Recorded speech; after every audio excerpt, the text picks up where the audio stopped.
Welcome to Homemaking with Mima. My name is Wendy, and I have another canning video for you.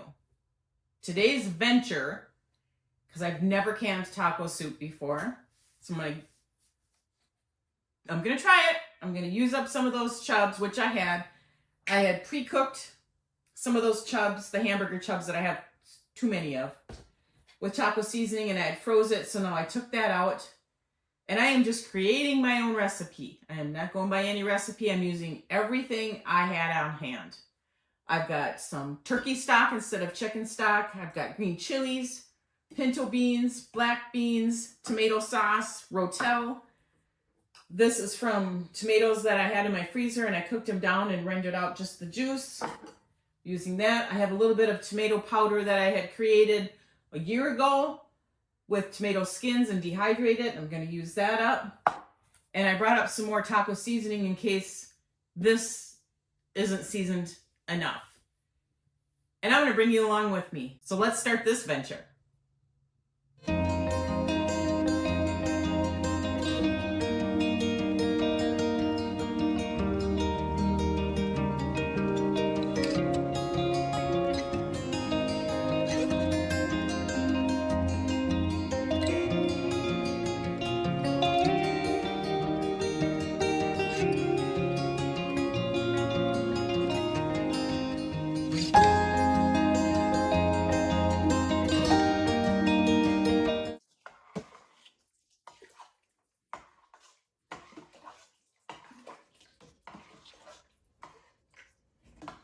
My hamburger was still a little frozen, but like I said, I am heating it up.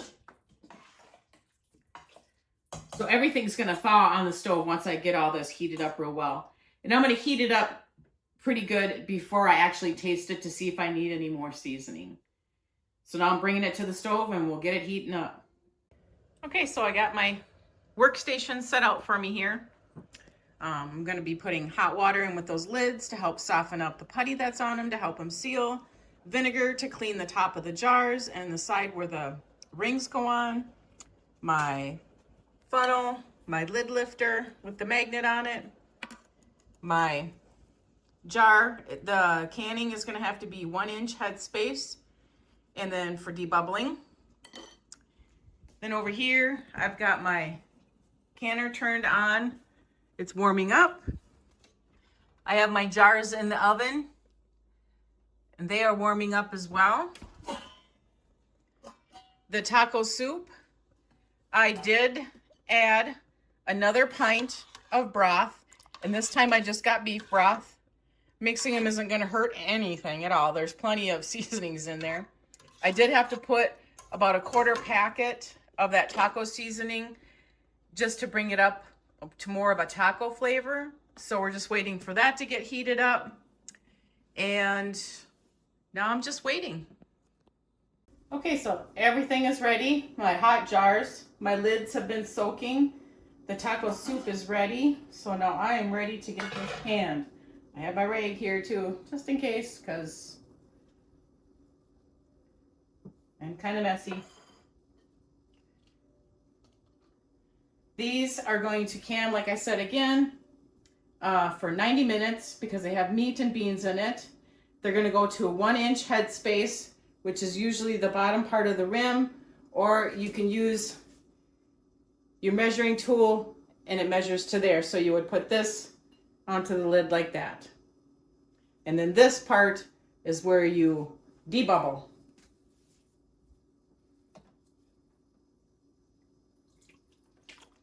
For soup, they advise to put majority of the actual base part in there first. So what I'm going to do is I'll do 3 of them with a lot of the meat and vegetables. And then top it off with the broth.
have extra jars, and I'm going to put water in it.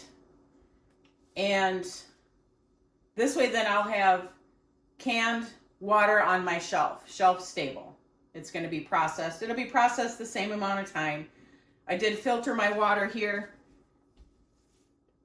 So I'm going to fill these jars up to the 1-inch headspace as well.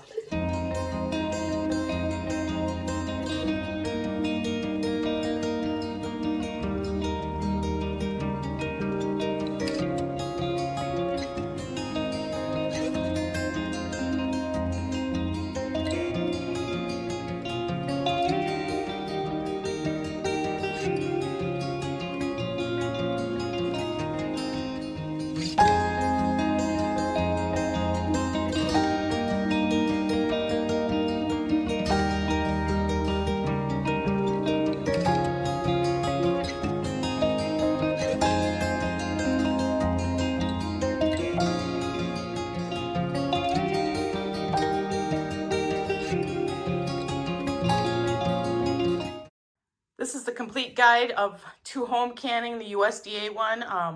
I will link it in the description below. This is what I go by as far as my times. And like I said, I am going to be doing it in quarts today. And so anything with meat and beans in quarts has to be processed at 90 minutes.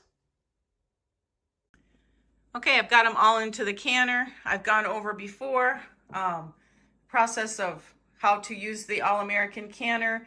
Also read your manufacturer's manual that comes with your canner as well. I'm gonna get the lid on. I'm gonna bring it up to temperature. And then once it starts to vent through this, you need a steady stream off of that. Once the steady stream starts, then I'm going to start my timer for 10 minutes, let it vent out for 10 minutes. Once that 10 minutes is done, then I'm gonna put my weight on, which is this right here. I can at 10 pounds of pressure. Then I'm going to bring it up to 240, which is on the gauge there. Once it gets to that 240, then, and it's at a nice steady canning process with the weight, then I'm going to start my timer for the quarts for 90 minutes because you have meat and beans in there and it is a quart.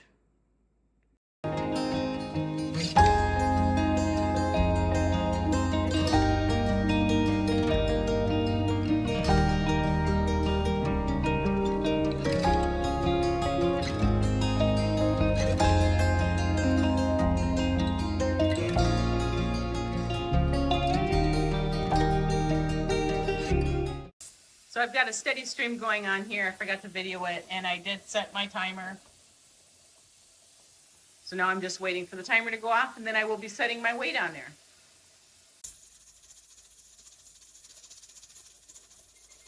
Okay, so the 90 minutes of pressure canning are done. I'm going to shut this off. You can hear it, it's still just brewing away. Brew, brew, brew. So I'm going to let this sit and not bother it. You know, let it cool down. It's going to come off the pressure on its own. And I have an appointment to go away to, so it's perfect timing. This is just going to sit and just come off a temperature on its own. And then when I get back, maybe it'll be cool enough for me to actually take them out. So I'll be back when I'm ready for that.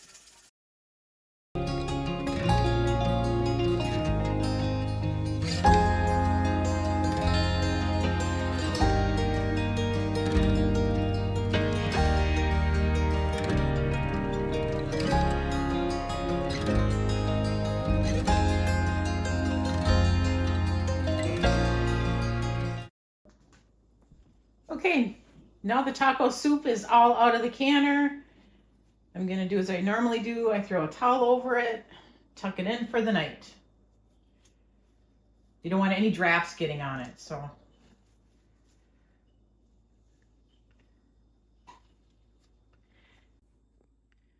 And there wasn't much seepage for the taco soup.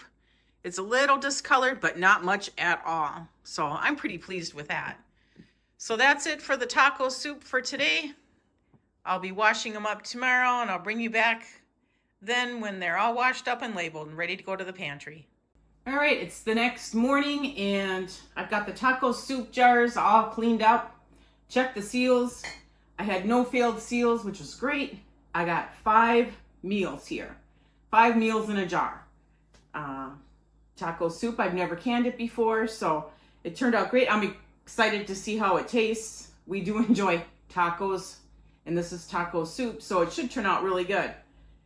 I also am going to be thinking about what else I can as meals in a jar for trying to use up some of those hamburger chubs that I have too many of. But I'm a little exhausted. I've spent a few days here working, and then I'm canning, and it's a lot of work, especially the canning, because then you got to wait the next day, then you clean up everything. So, but it's worth it in the long run. I have shelf-stable meals that I don't have to worry about finding food in my refrigerator. I don't have to worry about finding room in my refrigerator or my freezers. So that excites me even more. If you're interested in any other canning projects that I've done, I'll leave it in a card up above. And I will also link the USDA home canning guide in the description box below if you're interested in looking at that at all. You can either view it online or you can purchase it. My husband purchased it through Amazon, but I'm sure bookstores may have it as well. So I want to thank you for joining me today. And if you like this kind of content, give it a thumbs up and you make it a great day.